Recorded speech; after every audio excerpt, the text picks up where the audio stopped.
Admiral Mora's words echoed through the massive chamber of the Galactic Senate, where representatives from countless species had gathered. "I've never witnessed a human fleet engage in combat," she declared. "They retreat behind their boundaries, acting as cowards hiding in fear." Mangar, the Carson representative, nodded in agreement as his uniform glimmered under the chamber's lights, commanding the attention of all present. Her sharp eyes scanned the room, finally landing on Mangar.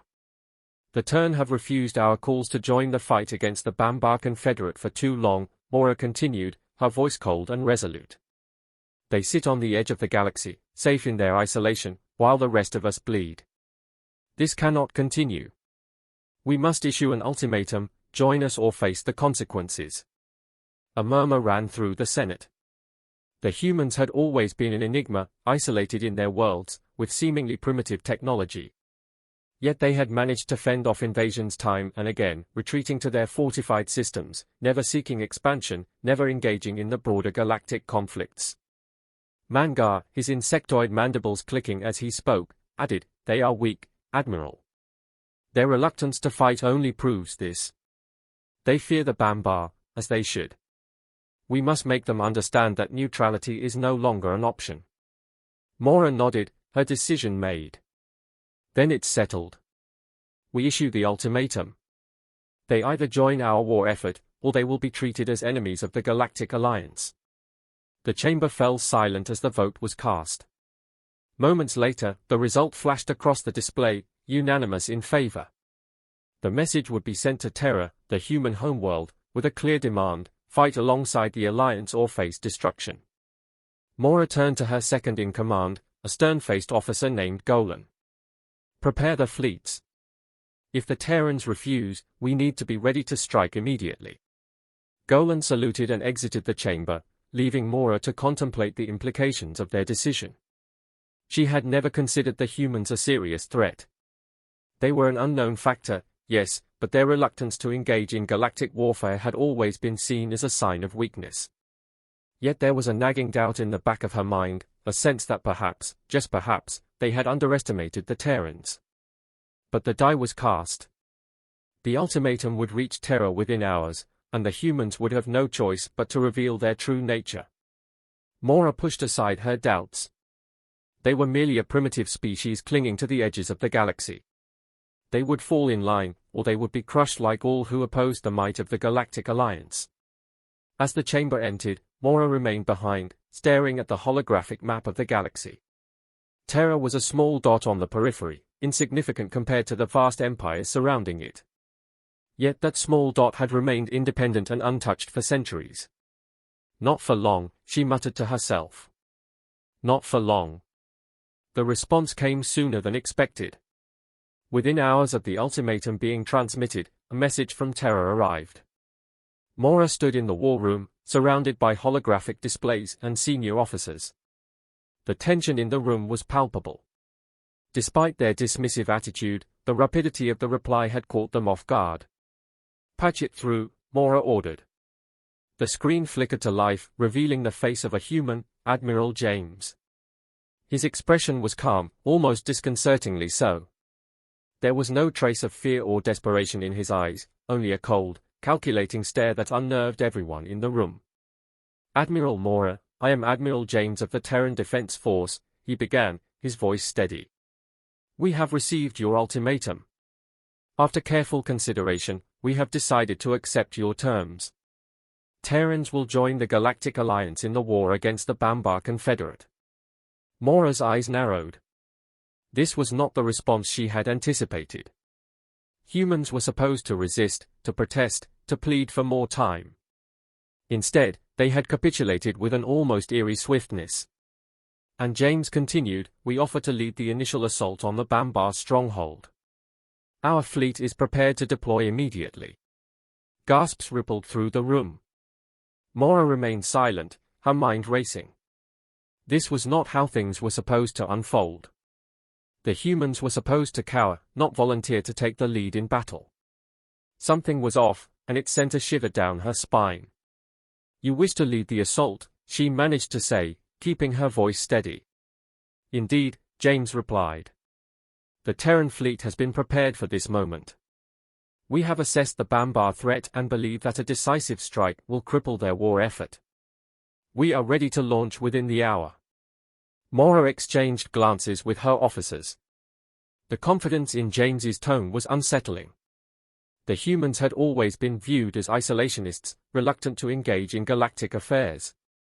But this was the move of someone who had been waiting, planning. What do you require from us? Mora asked, trying to regain control of the situation. Merely your blessing, Admiral James said with a faint smile. The Terran fleet will engage the Bambar, and we will crush them. You'll see what we're capable of. Mora hesitated. This was moving too fast, too smoothly. Yet refusing their offer would look like a sign of weakness. She could not afford to appear indecisive. Very well, she said finally. The Galactic Alliance accepts your offer. The Terran fleet will lead the assault. Excellent, James replied. Prepare your forces to support us. The battle will begin shortly. The screen went dark, leaving the room in stunned silence. Mora turned to Golan, who had been watching the exchange with a furrowed brow. Prepare our fleets to follow the Terrans, Mora ordered. But keep them at a safe distance. I want to see what these humans are really made of. Golan nodded, his face grim. You think they're hiding something? I don't know, Mora admitted, her voice low. But we're about to find out. The battle was over before it had even begun. The Terran fleet moved with deadly efficiency, tearing through the Bambar defenses as if they were nothing more than paper. Mora watched in stunned silence from the command deck of her flagship, the display showing the destruction unfolding in real time. The human ships, sleek and unassuming, unleashed a fury that left no doubt in anyone's mind. The Terrans had been underestimated. Admiral James's voice crackled over the comms, calm as ever. The Bambar fleet has been neutralized. All primary objectives achieved. No significant losses on our side. Mora clenched her fists, the reality of what had just transpired sinking in. The humans had not only led the assault, they had dominated it. The Bambar Confederate, a force that had terrorized the galaxy for decades, had been brought to its knees in mere hours by a species the Galactic Senate had deemed weak. Admiral James, Mora began, her voice strained. We are grateful for your swift action. Gratitude is not necessary, Admiral James replied coolly. However, there is something we need to discuss. Mora's eyes narrowed. There it was, the catch. What is it? James's face appeared on the screen again, his expression devoid of the calm professionalism he had displayed earlier. There was a steely edge to his gaze now, something dangerous lurking beneath the surface. The Terran fleet did not join this war merely to support the Galactic Alliance, he said, his tone flat. We did it to demonstrate our capabilities. And now that we expect certain adjustments to the current power dynamics. Mora's blood ran cold. Adjustments? Yes, James continued. The Galactic Alliance has grown complacent, stagnant. Terra will no longer sit idly by on the fringes of the galaxy. From this point forward, we expect to be recognized as a leading power in all military and strategic matters. Mangar, who had been silent throughout the battle, finally spoke, his voice a low hiss. You dare make demands of the Senate? James's expression didn't waver. This isn't a demand. It's a fact. You've seen what we can do. We fought your war for you, and now you'll acknowledge our place in the galaxy. Refuse, and you'll find yourselves with a new enemy, one that you cannot afford to underestimate. Mora stared at the screen, her mind racing. The humans had played them perfectly, baiting them into revealing their strength, then turning the tables. She had no choice but to accept their terms, at least for now. Very well, she said finally, forcing the words out. The Galactic Alliance recognizes Terra as a leading military power. Wise decision, Admiral James replied, the dangerous edge in his voice still present. We look forward to a prosperous future together. The screen went dark again, leaving Mora and the others to process what had just happened. The humans had gone from a perceived weakness to a dominant force in a matter of hours. Mora realized, with a sinking feeling, that they had awakened a giant, one that would not be easily controlled. Mangar turned to her, his eyes filled with unease. What have we done? Mora didn't respond, her gaze fixed on the now silent battle display.